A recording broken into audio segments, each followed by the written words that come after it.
Oh.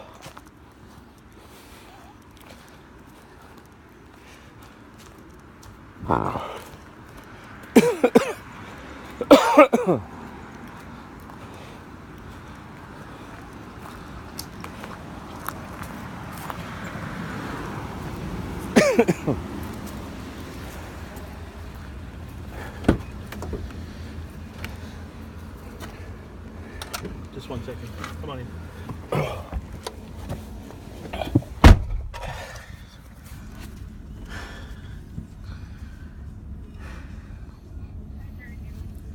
We're very busy tonight, Tim. Well, I apologize for that. No, it's not your problem. It's not your But problem. look at what this crazy bugger did when I was gone.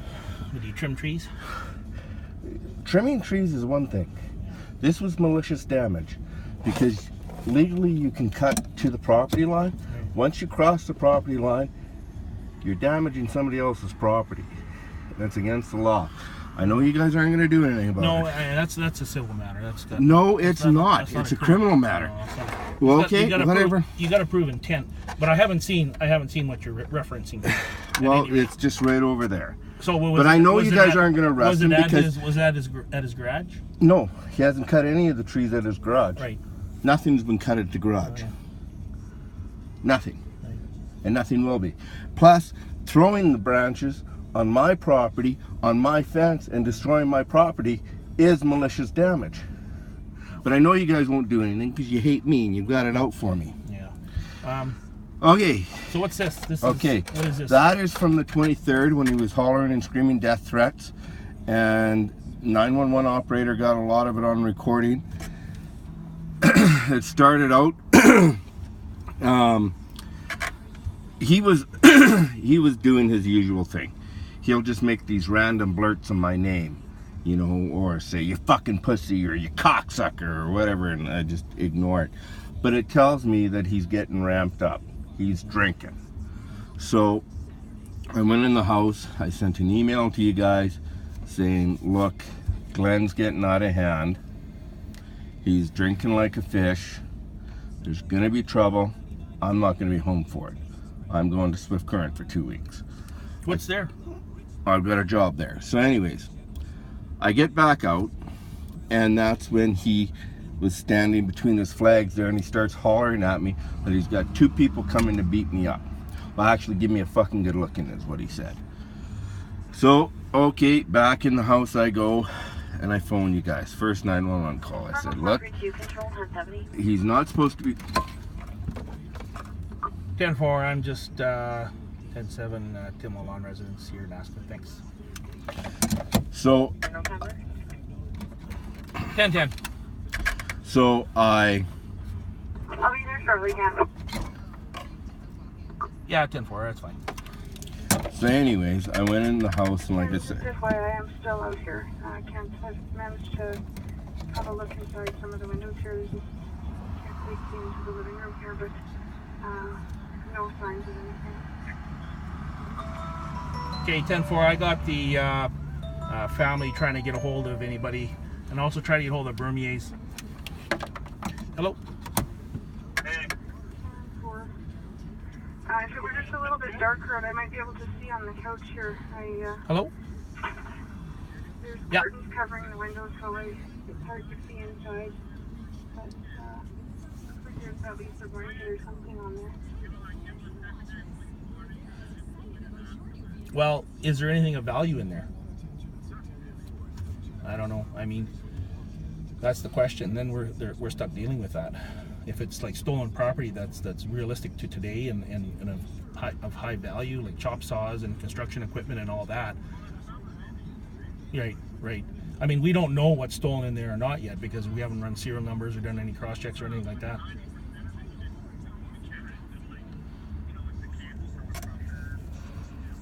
Right.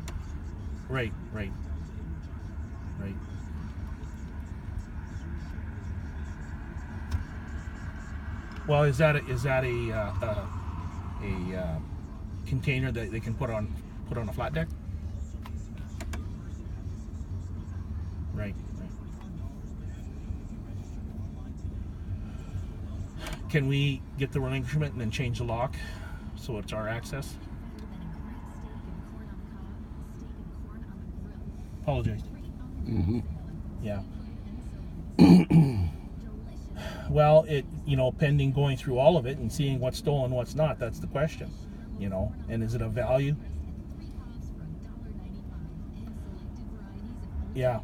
If it's junk, then probably he can have it, but it could be, pending further investigation, this is off limits, and lock it up and seal it,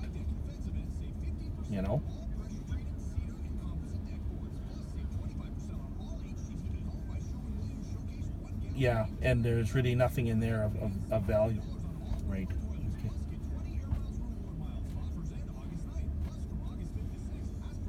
Yeah, and we can just donate it to whatever, Inland Metals or something like that. Well, that's the thing. I mean, he shouldn't have, like, if we give it back to him after a search warrant, then he has all this stuff that's of value. So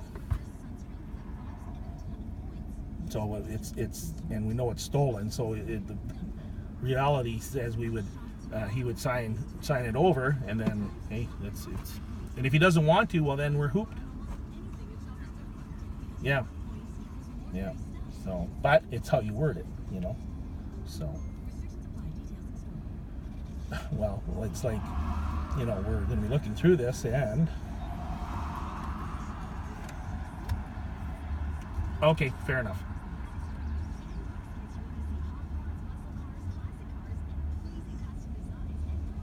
Yeah, that might be the best case scenario. Or if he's not committing right now, we will seal it and add it as an exhibit and do a report to justice and saying it's located in this location.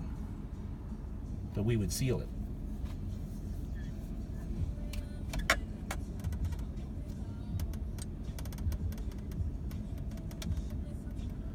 Yeah. Oh, that's where the relinquishment is much better. So.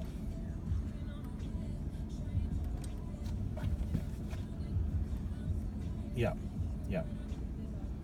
So again, go and then.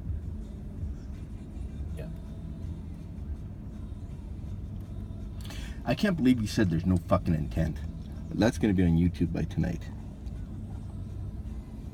Right.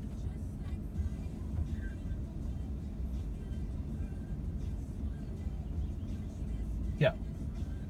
That's what I say. Yeah. Exactly. And all I have to do is just draft a paper and say, I, so-and-so, hereby relinquish contents of such container. So. All right.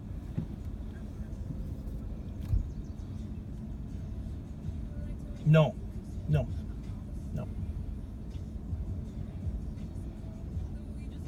Well, you can do a secondary just to cover. Yeah. Okay. Very good. Okay, bye.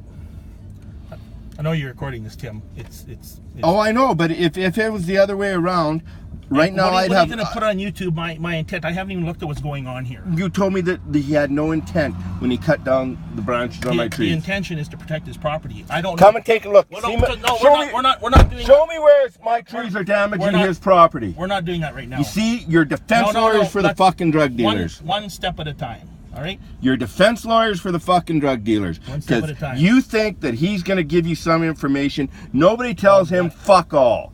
You guys have been paying him for 4 years as a paid informant. That's ridiculous. Yeah. He couldn't. His testimony's fucked.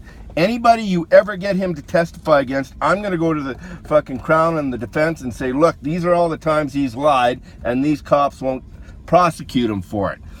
Now, here's the thing. Last Sunday, I'm trying to leave.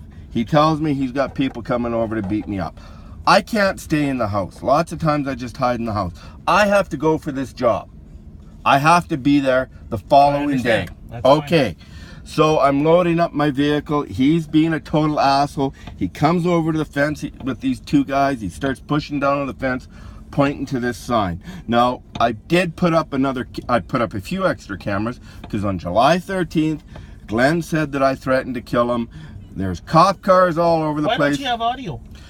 Because you guys told me if I did, you'd throw me in jail. Well, it's your property. You told Warman RCMP told me if I put up audio, I didn't tell the you. Warman RCMP told me that if I put up audio, they will charge me with harassment and stalking and every other thing in the world. Right. That's why I don't have audio. Have you talked to a lawyer? Yes, and they said, do you want to fight it?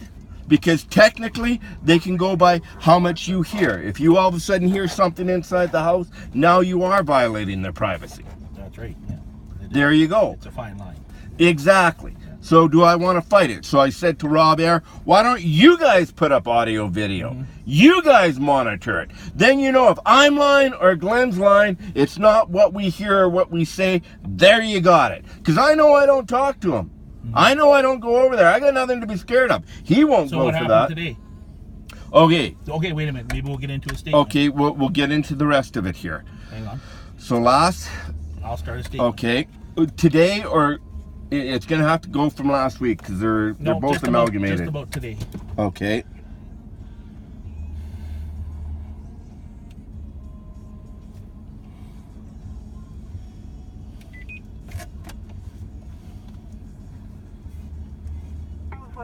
The date is August 4th, 2017. Time is 20:49 hours. I'm here with Tim Lalonde of Aspen. Tim, you had made a complaint today, a 911 complaint. Yes. About a breach on behalf of Glenn Eiler and some other subjects at his residence. Can you please elaborate on what occurred today?